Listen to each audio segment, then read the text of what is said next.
Hello, you're watching Bork Business. I'm Sumit, and with me, of course, is... Oh, me. Hello. Geoff Curran. Dog. What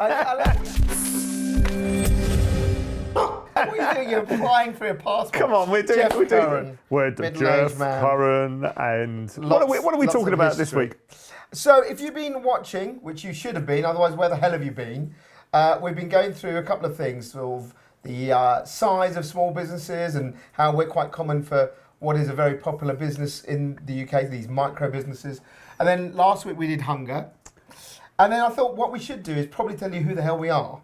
So this is the story of us. The story of us. So once upon a time, your mum met your dad. Oh God, we're not going that far back. No, we're not. Right, what are we doing? Where are we starting? Well, I don't know. We should start with with message. we should start with your bloody brother again. Because this is quite a good theme to Yeah, just go on, you completely start. slag him Yeah, off yeah, anyway. go on. Yeah, we slag him off on air Slag again. him off again. We'll get him in one day. So I used to work at the BBC where I worked with his dorky brother. Okay. Very unfair with my doggy brother. No, not really. And then I met him several times at very salubrious locations. Over The Friday night supper club. Well, we should also, bring it back. The best was should at have the the- time that Paul had one of his dodgy parties in Harlesden. Oh yeah, And you were marvellous. so smashed when I walked in that you threw yourself over the DJ desk when my sister was DJing. Yeah, I loved her, your sister. Yeah, exactly, that was it. So that's when I sort of thought, who is this bloke? God, he's annoying and he's very loud. Anyway, so we knew each other vaguely through that. And then I'd left the BBC in 2005 and started working my own company. And then I got a phone call from your brother. And he said to me... Geoff's thinking about setting up a company, about sales training, and he needs somebody that can do media training. Are you interested? And you said? I said, who the hell's Geoff? Why bother? Why did he go to... He could have just gone to you, but he couldn't he? That was the issue because of the BBC. Because you would have probably started it with Paul, I would have thought. Yeah, but I didn't think Paul was interested. Paul was still working at BBC. I didn't think he was interested. So I just said, is there anyone you know? And he said, Coxie and you. Yeah. And I never even rang Coxie. I rang you. We met for a beer. And over a 1 hour beer, we set up a company called On. We actually came up with the name that day. Absolutely. So basically, he'd said to me that, you know, I want to do this thing. Do you want to give the background? Because I think my one was very simple. I think I explained it in last week's episode. I was frustrated with the BBC. I wanted to go and try and be freelance and do it. And you explained a little bit about the entrepreneurial side you've had, but you didn't talk about when you'd got to that stage of thinking of this company, or, you know, the trading company. I'd set up 2 companies before. The last one had been Sense Software, still going, run by a guy called Tony Duckett, who was my business partner, and we're still friends. We had a bit of a falling out at the time, and then I decided to go back into corporate life with a bunch called LexisNexis, very good company. However, what they wanted to do and what I wanted to do after 18 months was pretty obvious it wasn't going to do. I had money that I'd set aside, so I knew that I could go off-piste and do my own thing. Well, why didn't you get another corporate job with a different company? Because I just wanted to get away. I just wanted to do my own thing again. And it was that classic, who was I reading the other day? That if you don't go to another corporate job, in effect you've got to do your own thing. So I told you it was a woman didn't want a corporate job, so she tattooed her face. That's right. It's on the BBC. Yes, so that's the right. BBC is like, I tattooed my face because I knew I couldn't get a corporate job. That's right, and she became a tattoo artist. Though well, the weird thing is now she probably would get a job because probably. My daughter's got bits of jewellery sticking out of every different place. Okay, let's again, Ronnie Corbett, let's go back to where we are. Anyway, so I had said to Paul, right, I'm going to go off and I want to set up something around sales training. And I said, I think I need something on media training. So why did you want to do sales training? And also, why did you bring in media? Because that was quite weird. Yeah, okay. So my background is sales, so that's why I wanted to do the sales training side. And I was feeling that I was going to do it around presentation stuff. So PowerPoints, how to present, etc. Because you saw that wasn't... Well, I thought I was pretty good at it. Yeah. Because I was an arrogant son of a bitch. Nothing's changed. But then I thought, well, if I'm going to do presentation training, it's a very easy leap into the media training. And I didn't have any experience of that. But that was the interesting thing when Paul sort of first rang me, and I said, why does he want to do media? And then we never actually worked out why you wanted to put, because you could have just done a sales training business by yourself. But I just wanted to be able to offer it in case. That's what because you wanted to be like your brother. I was hedging my bets. He's always wanted to be like his It's the brother. Gold Cup. Oh no, I'm not allowed to say that, am I? Because it gives away the timing. It gives away the timing. No. God. We might cut that bit. Yeah, exactly. So, you wanted to be like your brother because you always loved TV, didn't you? That's really the truth. And I'm so good in front of a camera. I'm so good in front of a camera. Anyway, so skipping forward, we sit down and he says to me, "Oh, I'd like to do this media business," and I was thinking, well, okay, what do you want to do? And we sort of, it was literally over a beer down by the river, and it was simply that. And then you rang me the next week and said, I've got some videos to make. Funny because I was doing my media training stuff. I was also doing my stuff with things like the holiday program and all that. So I had a business that was part broadcast and a part sort of corporate. And part of that was that I'd started to do with some old friends who were camera people. I'd bring them in and we'd make a film for people. So I do remember the first bit, which was you said, how many days can you commit to this? And I said about maybe one. Yeah. And you said, yes, fine, because the idea was it was going to be quite loose, wasn't it? You were going to do the thing. And then we got this sort of gig and I thought, well, maybe I'll just call him up and see if we sort of put it into this company. And that sort of suddenly started us on this path of, I suppose, being more a production company than we ever were, even though we did try. Well, no, I remember it clearly because we went to do these films, and I just went, "Oh, this is so much more fun than doing training. Let's do this." So I started to sell the idea of video production. And in fact, I was selling anything at the time because it was like we didn't really care, did we? Didn't give a shit. Really. And also, you weren't committing fully. No. And for me, it was just a case of whatever I could pick up around sales training, media training, the films, etc. And I had contacts that I could go out to.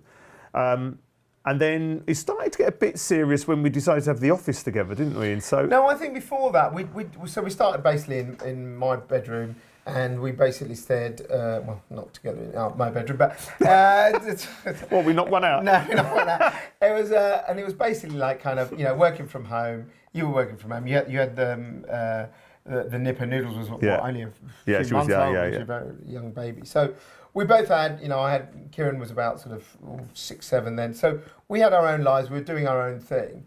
And it was very much like, we'll get together and we'll pitch for something, and if we get it, we'll do it. Yeah. But we never really thought about any kind of office stuff until, so I think that when it all changed, it was piecemeal, was the day that you talked to me about 3. Because that kind of, I remember that day very clearly. So do you want to tell the story about 3? Okay. So I had met somebody fairly high up in 3. We'd had a very good conversation, but I hadn't managed to convert them at Sense Software. I don't know how you'd met them. No, it was through Sense Software. Oh, right, okay, yeah, so I've been really good at Sense Software. Yeah. He was a lovely bloke. So I rang him up and said, look, doing this thing, why don't I come in and talk to you? And he said, yeah, great, come and talk to me. Do you know what you want to talk about? I said, I'll send you an agenda. So that's when I sat down and said, right, what can we do? And he went, 3's customer service is rubbish, and it's all Indians who are, bless them, know nothing about this country, know nothing about us, and therefore we could sell them the idea of cultural training. It was marvellous. Utter pants. So I went in and they liked the idea, but they didn't bite immediately. But what was weird was they rang 3 or 4 months later. Yeah, remember? that's right. Yeah. So they didn't bite immediately. And then I got a call back going, that cultural training stuff? We want to have a chat about that. And then literally we made, by the way, 3, I'm really sorry, but we made it up. Hugh doesn't mind. Hugh's a good mate of ours. So but basically, the reason it came about was I was a 3 customer, and I was so frustrated with their stuff. So you'd ring up, and they'd be like, and they'd be, look, I'm Indian, so I can say it. And they go, yes, sir. And I go, well, I've got a problem with this. And they're all called Derek as well. And they were all called Derek. And I was like, why don't you call yourself your real name? Why are you called Dave? Yeah? Be Dinesh in Mumbai. I'm happy with that. Don't try and be Dave from Dag. Well, unless you're a customer of Churchill Insurance, where they have English or British call centres. Brexit call centres. Anyway, so I basically said, God, this is the problem. And I understood it because you have Indian English, which is a different, it's now recognised as a different kind of English. You had the awfully, sadly, being actually hammered for this script, wasn't it? Yeah. Where even you'd say to them, I think my problem is this. They go, okay, can I go through this? Can I go through? I'm like, can I resolve your problem? Can I resolve your problem? Yeah. What does that mean? Just fix it. So we went off and he said, I've actually sold it. I was like, what the hell are we going to do? So we then made it up. So we made it up. So we made up a very simple thing, which was took the rules of TV and just applied it, which is if you're going to make something, you go and get two sides of the story. So I said, we'll go up to a few shops, we'll ask customers what they think of the call centres, and then here's our biggest blag. We really need to go to India to hear it from the call centre people. And then you and they said yes. So they said yes. And then we basically The best bit in India, though, was obviously the wife or the ex-wife ringing to go, there's a plumbing problem. That's a good one. We are really getting diverted. Anyway, trying to keep it back to town. So we basically made up this thing where we went round the country. So we went to Cardiff. London, or Cramlington. Cramlington. Hello, Cramlington. Edinburgh. Edinburgh was nice. Edinburgh. And we filmed in different three stores, and we asked people, and we got interviews, and we talked to the staff, and we talked to the customers. And then we got over to India, and we had a brilliant driver, and he was great. Oh, yeah. We had a real good right laugh. And then we filmed their side of the thing, put it all together, and to cut a long story short, we then created some video collateral to make a training course. And then the best thing was, they said go and deliver it. I know, it's even better. We actually did the training. Oh, they were lovely people. They were lovely people. Really It was really good fun. There were some stories from that, but we probably can't say on camera, but that was good fun. Anyway, we need to cut because we really are getting to long. No, it's right, because I've decided us should be, there's going to be 2 episodes of us because it's so long. Right, okay. Go on. So that's the version of, and we made up things and did stuff for 3 HSBC, a number of different clients. I think what we were trying to do is just be corporate video people, weren't we? And with the training thing, the training went out. Though we did it for 3 with that, it was still just really a filming exercise. And frankly, we were pretty crap at training. I thought we were pretty good. I thought it was a personality. They loved us. Yeah, but that's because we were just bullshitting. What are you trying to say? Putting up flip charts. And hey, they got their money's worth. Yeah, the best bit, they got their money's worth. Actually, the best bit was the bit when I remember this.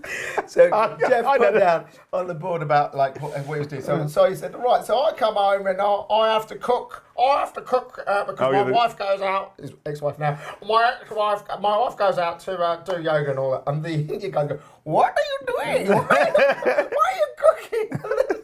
He said, and then I look after the baby. What's up with you? Yeah, I mean, talk about this is the modern generation in India.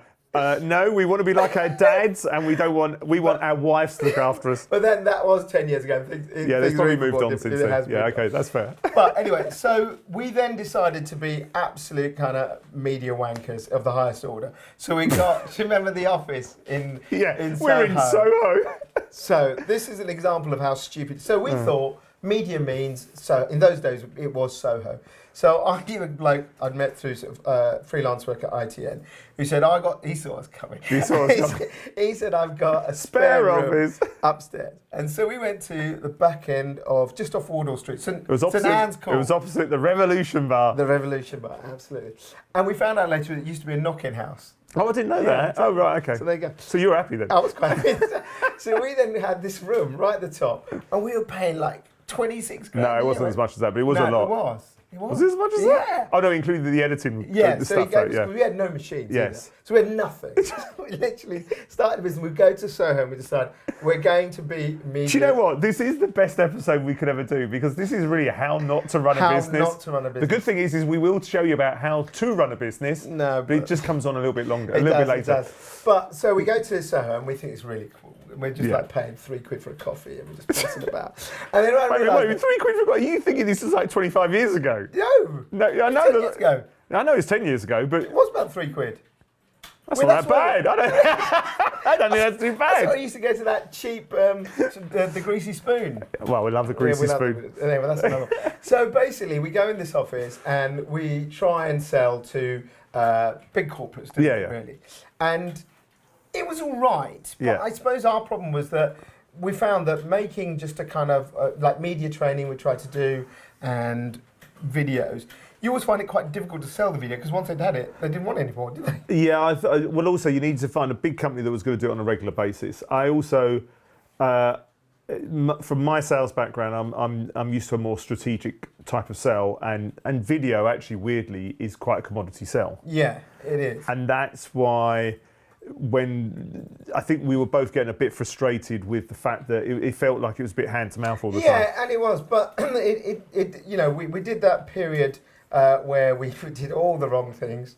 and we wasted a lot of money in an office that we didn't have to be. Yeah, we never needed it. Although there is one part of the office story that is quite funny, which is so we're quite fiery. I think we're a lot less fiery than we were. You're going to talk about the fight? Yeah, so I want to talk about the fight. Or the non-fight? No, so when we started, do you remember Nick and Vic did that shoot with us, right? And they both said, so we both did some presenting for one of our very first things. And they said, you're just too alpha, both of you. Right. So, and it started off with, we'd go to meetings and he'd just say something that really pissed me off in front of the client. So I couldn't keep my mouth shut. Instead of just going and doing, what you're supposed to do in football, do it in the dressing room. Yeah. I just said, no, you can't say that in front of the clients. Anyway, one day, this friend of mine who was a PR lady, came into the office. I really feel sorry for her. And I don't know what happened, but you started being a dick, as you normally were. I think that's really unfair. No, you were that day. And I just said, right, I've had enough. I said, right, come outside. I'm going to fucking hit you. And that was basically, I said, I'm going to hit you. And what was your response? I said, you can hit me, I won't hit you back. I'm a lover, not a fighter. Okay, for all the lovely women out there that would like a more mature man. Mature, there's mature and there's ancient. But anyway, so that is quite interesting because we weren't friends. No. Which is, I think, the reason we've been successful. Because although I love Paul to bits, I don't think I could have done a business with Paul. No, because you wanted to be friends with him. Yeah, and I think... So we're not mates now? No, we are now. Well, sort of. It's convenient. Yeah, right. You're out of the wheel, by the way, now. Yeah, exactly. But I think we had to learn how to sit within each other, didn't we? So you really want to put that more carefully? Wait a minute, I'll just get over here. Oh, it's lovely. We had to learn how to adjust to one another. To one another. Absolutely. Do you know what? For a journalist, you are really quite crap at words. When it comes to this stuff, I really want to swear lots, and I really can't. Tia's told me not to swear so much. Oh, really? Is that the case? She told me not to. So anyway. Not the camera. Not the camera. She's going to do it. There we go. Yeah. Very good. Anyway, so I think that was quite important, though. Because actually running running a business with what's nice about having two people in a business is you've got somebody to share with. You've got someone to bounce off with. To an extent, you're both stressed, but you'll carry. It's a bit like, what's the cliche that or the proverb? Problem shared. Problem share. Yeah, problem half. Yeah. And I think that does happen and does help. However, there are times, we have an agreement, which is we are 50-50, and if one of us doesn't want to do something, they can veto. Yeah. And there's only been, in fact, the only one time was the start of Energy Live News, where I basically blackmailed you. Yeah, we'll do that. And we'll do that another time. Later. But going back to that whole point, for us, I think, because and the advantage of being on your own is you make all the decisions. So a lot of very successful businesses, people say there can only be one lead. Yeah. I suppose the reason we worked is that we were strong in two different worlds. Yeah. Yeah, you were selling, I was doing the content. Yeah. I think if we were both trying to get into, well, I couldn't really sell, I couldn't really be bothered, but you did try and get into content occasionally. I think that's what has been the reason that we've worked, is that we've balanced each other, but not sort of try to get into each other's areas where we feel the expertise. Well, you won't let me do the touch editorial. No, of course, no. We want to have a business at the end of this. I want to have staff at the end of this. So, how tricky was adjusting? Because of course you had your missus at the time, and I know you used to go and vent. And what about you? Yes. Yeah. Well, I think the other thing is you had a different way to work in it. I'm very regimented, which is I like to get up. At that time I like to get up, go in at a certain time, be away by a certain time, and also I had parental responsibilities, so I needed to make sure that I was at places at certain times. You just didn't have that. You so didn't have that. You wander in about 11:30, and it's like, hi. Your problem is you need a deadline. So when you had a deadline, he's brilliant on a deadline, by the way. But if he's got no deadline, oh my God, just don't even bother. Yeah, but hang on. When you used to go, I was still in the office, so that's the other thing. I had no life at that stage, so I was always in the office. Yeah, but you thought it was an old knocking shot. This is not for Christina. This is not. True. Christina, none of this happened. But that thing of two different people with different strengths, and I think that for people who start businesses, a lot of people just start the business and then they hire people. It is quite odd that, like a band, for two people to start a business together. And one thing I forgot to mention, which I said right at the beginning, which we've always said, I asked Paul about you, and I said, look, he's all right as a laugh, but will he work hard and is he trustworthy? And he said no to both. And I realised that was the moment. No, he said yes to both. And that was it. And I said to you, because of my family history and my granddad, who has now died, so I can defame the hell out of him, he basically built a business by ripping people off. And I said I didn't want to do any of that. And we've never done that. And that, I'm so wait a minute, the three stuff we talked about. Yeah, we didn't rip them off. We gave them a good product. The fact that we didn't know what we were doing when we gave them. No, that's a good point. Okay, we did give them a good product. Yeah, and But that was important, that I knew I could trust you. And I suppose because I knew Paul and I was close to Paul and I felt I sort of knew you. Yes.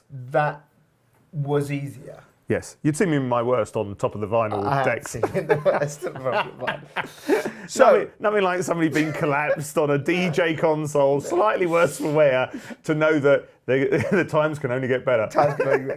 So we did that first sort of year in Soho being trendy. Then we both realised we are hemorrhaging cash. We're hemorrhaging cash. And why are we... So we're in sort of North London, Muswell Hill area. I live in this area and you used to live not far.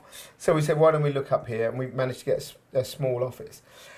And this is the moment I think I realised. So obviously once you work for big organisations, you just ponce about a lot, right? Yeah. That's what we do, right? Yeah.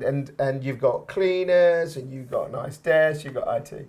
And do you remember we had to build our desks? Oh yes, I forgot about that. Yeah. And then in fact, the team have just done it recently, haven't they? We had to build our desks. We had to. I didn't know how to network any machines. I was just pulling out cables and sticking. But we didn't have it. We didn't even have a network. No, we did. No, we did one. Because I had you remember the firewire cables, and I was telling you, I don't know where they go. I used to ring up engineers at the BBC and go, where does this go? What are you doing? And then cleaning the bog, which you never did, you git. Yeah, exactly. Why should I?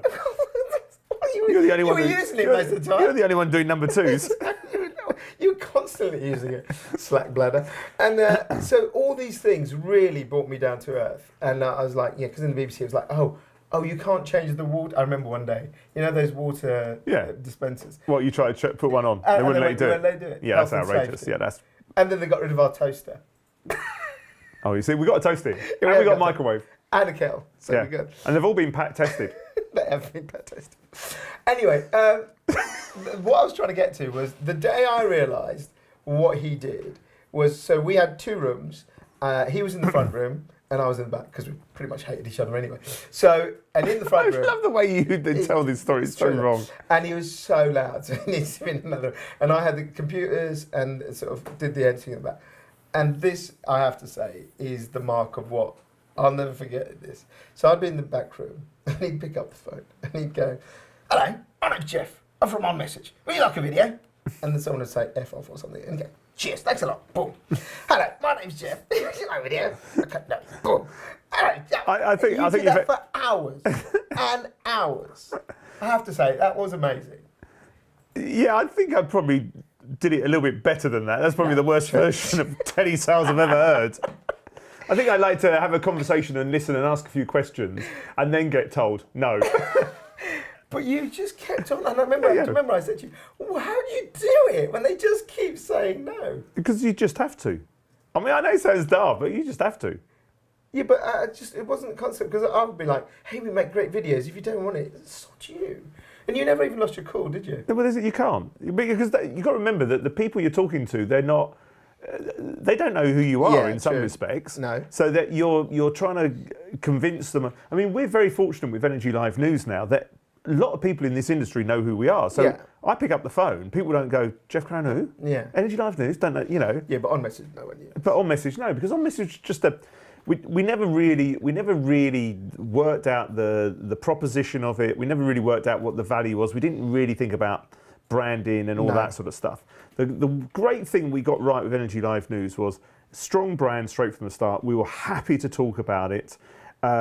And we really knew what we wanted to get out of it. On Message, we'll come back to that. But on Message, we set up as a It was a sales training company that wasn't a sales training company, wasn't a media training company. It did video, and then we just ducked and dived. So when I'm ringing people up about, if someone wanted a video, at least then they could have a conversation. But it was almost better to go at the start. Look, I'm ringing up. We do, video production. We can make videos for you. Is it something you've considered? And if they said yes, I had a conversation. If they said no, then it was a case of right. Well, do you know, there's probably a good point here to talk about leads, right? So I had no idea, right? So I obviously work where I got paid, right? The BBC, everyone who works there always gets paid because there's a tax called the TV license, so you don't have to worry about budgets. So I kind of thought, and when I'd been freelance, people knew me, and that's how I got work. So they'd seen me on TV, and I could get Sky. I always remember going to the Oval with you, and this guy turned over and says, "Excuse me, are you Sumit Bose?" And I was like, "Oh, was my God, uncle. no, no, he wasn't. He was a young guy. I couldn't believe it. I know. That's the last time though. That's got to be 10 years ago.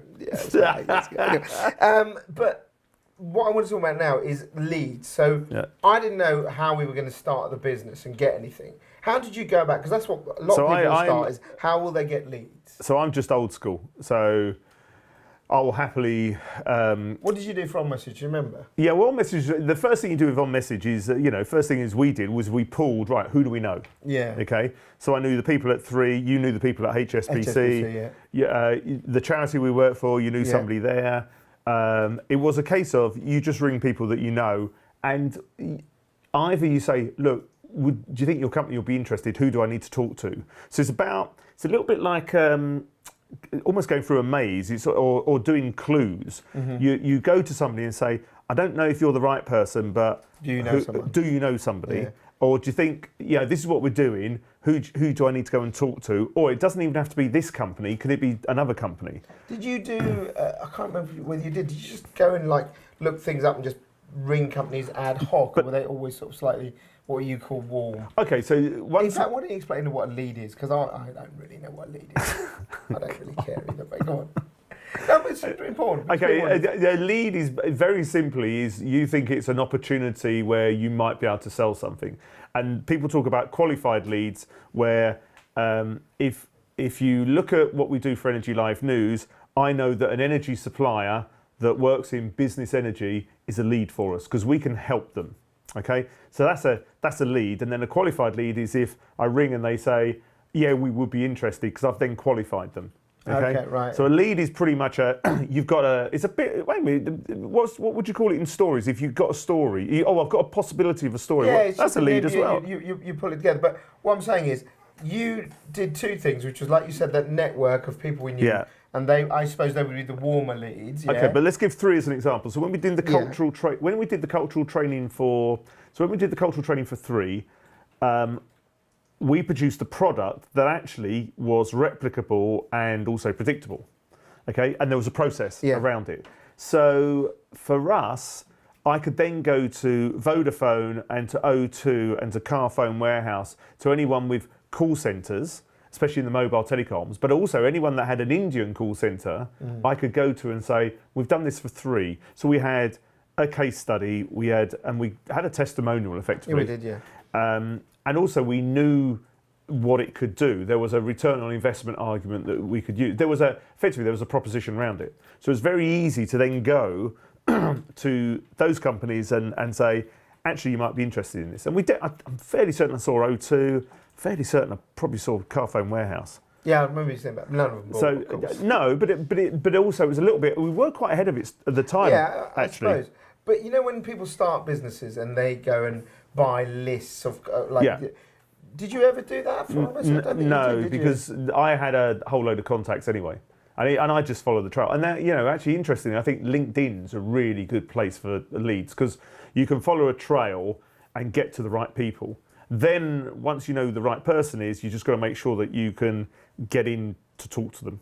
And you really have to craft, whether it's a call or an email or some sort of contact with them. It may be that you accidentally meet them at a conference. I've done that before. I've actually looked at where people are and gone, right, I'm going to go there. The best one I've ever heard was I had a sales director in America, and they thought a deal was going south in America. So they actually looked at where this guy was going to speak, because he was known as a bit of a speaker on platforms. So he worked out that it was going to be in Vegas. It was Vegas or somewhere like that. And he happened to wait in the foyer. And when the guy went past, he went, "Oh, hi, how are you? What are you doing here?" He goes, "God, that's amazing. How are you here?" What a He had coincidence. stalked him to be there. But of course, the deal was hundreds of thousands of dollars, if not a couple of million. So it was worth their while to spend the money on the Las Vegas flight. And I think you get too many. When I get cold called by people that don't know me as a business, it's really annoys me. It's like, you don't know me. But is there a value to cold calling, would you say? Because a lot of people go, "Oh, you never cold call," and then some people go, "You can build a business on cold calling." I think you can cold call, because we're very fortunate that we got known for obviously pushing out the emails. We got known for doing the events. We also got known for having a camera crew go around. No, you're going back. Go back to on message. Oh, sorry, I'll go back to on message. Sorry, on message. I'll tell you, the only time I thought you actually got a complete cold and you got business was, remember you went to that fair? Oh yeah, we did that one, that recruitment one. Yeah, that was And you just walked to tell people, because that was most of the stuff we got. He was right, was through people we knew. Yes. But that one we didn't know anyone. Do you remember? And how did you get it? Had we done some recruitment stuff? No, I don't know. You just pawned stuff to something, didn't you? Was it a student? You were there. No, you went. No, I promise you. When you had that conversation. We were both there, and they said, "Oh, you should come." And then I followed up with emails, and they said, "Come in." Yeah. Yeah, it was that advertising really agency. Yeah, it was cold. It, yeah. Totally cold. Toy town, whatever they call So it can be done. There's no doubt it can be done. And also remember, we had seen some recruitment films. Remember, because we said, "Oh, that's why we should go to the fair, because we might be able to sell to somebody." And we had quite a few conversations. And we did a beauty thing as well. Do you remember? Yeah, that was the exhibitions. I can't remember how you got that one either. Because we decided that if we went and gave a free film to the exhibition organizer, oh, that's right, that we could then sell films to the people in the show, and that's what we did. And so the whole so it was a way of actually getting leads. That was quite clever. It was quite good. No, we're clever. Well, sorry, I was clever. I was clever. And what about the thing that I suppose I always found the trickiest about On Message was that we were, I think you touched on it earlier, although we could do lots of good things, one thing I found out very quickly is your name doesn't really last much longer. You know, I had the kind of BBC One, worked on TV, all of that, and that kind of worked a little bit for us. But afterwards, people go, "Well, I can get video cheaper." Yeah, the difficulty is that you weren't a celeb. No. So absolutely. if you'd been Jill Dando, or was it Jill Dando? No, wasn't it? No, I know, but you know what I mean. Exactly. I know. Who's the one on Antiques? Who's the one on Antiques Roadshow? Fiona Bruce. Fiona Bruce is much better. But if you have someone like Fiona Bruce, she can probably go, "I can make you a really nice film." You know, that's what ITV did with Martin. Martin Ware. No, Martin. Martin. No, Martin Ware's from Human League. No. and Heaven 17. That goes to prove how old I am. Oh, God. Anyway, Martin. Whatever his name. And he was a newscaster, and then he set up this thing, which I think still goes, called ITN Consulting. But he did that based on. But for us, I think the trouble was, even though we knew good quality, we had great camera people. You know, you could sell a good idea to people. We always found that they would all go to big companies. I think the other thing, but also it was interesting. We're ahead of the time, I thought. You know, because YouTube wasn't even invented when we started. Well, YouTube was around, but it wasn't. But it wasn't. It just, you know, it was seen as video for companies was seen as like it was a big corporate production. Yeah. So and of course you either then had the budgets for it, or you didn't even think about it. And then when you did think about it, and someone said, "Oh, actually, you can do it at this sort of price," they'd always shop around. So they'd always find the one-man band, the one-person band who'd go, "Oh, I can do that." Yeah. But of course, what they don't have is they can film it, they can get nice shots, but they can't do the story. What people forget is the story, the narrative. You know, the reason why you're listening to this is we've given you a story about what we've done, and you're either listening to it because you know you sort of think, "God, I can't believe they're still in business," or we're actually reasonably entertaining. I think it's probably the fact that we're still in business. Yeah, exactly. But it's true. You know, we're telling you a story effectively, and that's the critical thing, is getting that narrative or story out. Yeah. You know, when we did the internal comms for 3, it was about the story of the company that they could share with all the employees. You know, the work we did for the charity was to show. Yes, for kids, it was about informing them about safety. Yeah. Yeah, I think the storytelling side is absolutely important. But I think what I found frustrating is that we'd go, and then you'd say to someone, well, you could have it, and they'd have it, and then they'd just think, oh, we'll just go to a big creative agency. And you think, hang on, we've made you a good case for far less money, but you still get... No, but you're missing... Right, so we now get into the psychology of business. So the psychology of business is, when you go to sales to somebody, you're either selling because they're in growth mode or they're in trouble mode. If they're in even kill mode, okay, so this is all Miller Hyman sales strategy, just to prove that I did do some of this stuff. But you only sell when they're in trouble, they've got a problem, or they're in growth mode, okay?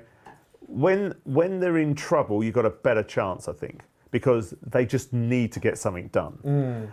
If they're in growth mode, then they may be interested, but also they've probably got more. They've got making money anyway. But also, and the other thing is, you would what's the cliche I'm looking for? You never get sacked for using IBM. Okay, is an old one from software and hardware days that I used to be in. So it would be.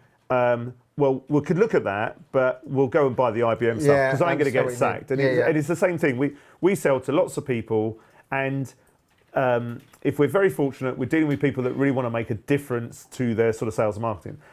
Sometimes you will deal with people that actually it's their job and they just want to make sure that you handle all the ticks in the boxes and everything goes, thank you very much. So they're not going to lose their job. They don't look at it in the positive way of, this could help me in my career. They look at it in the, I don't want to lose my job. And so it's interesting. You meet the person who's looking to make a name for themselves, that's quite a good person to be selling to.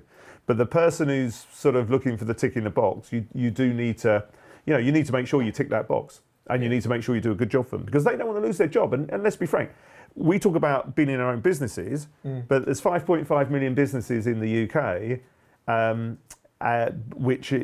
but actually most people, that's, let's say that's 5 million entrepreneurs or 5 million business people.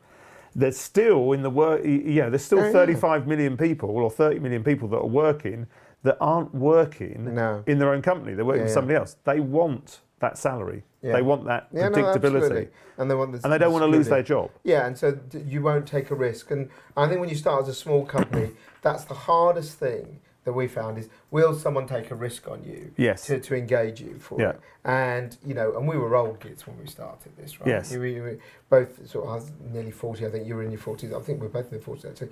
And so we'd had all that experience. I think when young people start companies, it's even harder because you've got nothing behind you.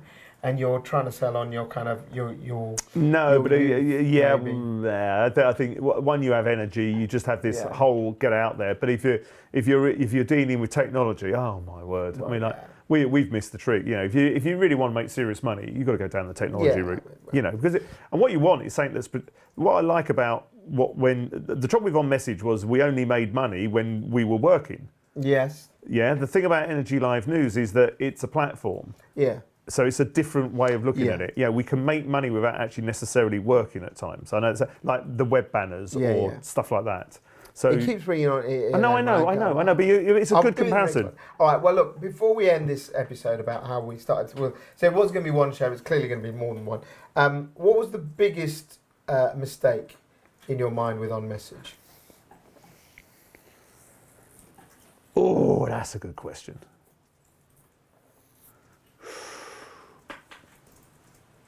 Because I can't really think.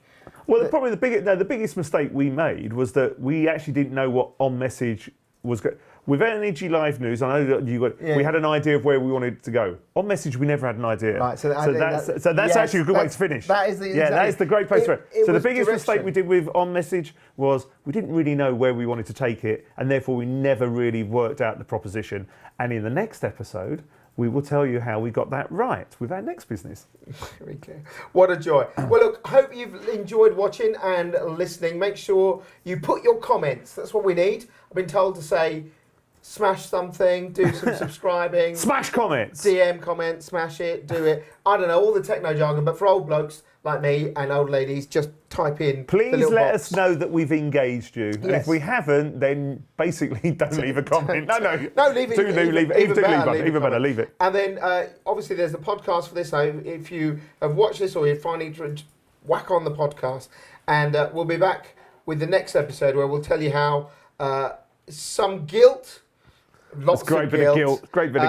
Arsenal. Was it Arsenal? Arsenal, guilt, death. Suicide. Arsenal, suicide, and guilt. Started the business we're in. All right, we'll see you soon.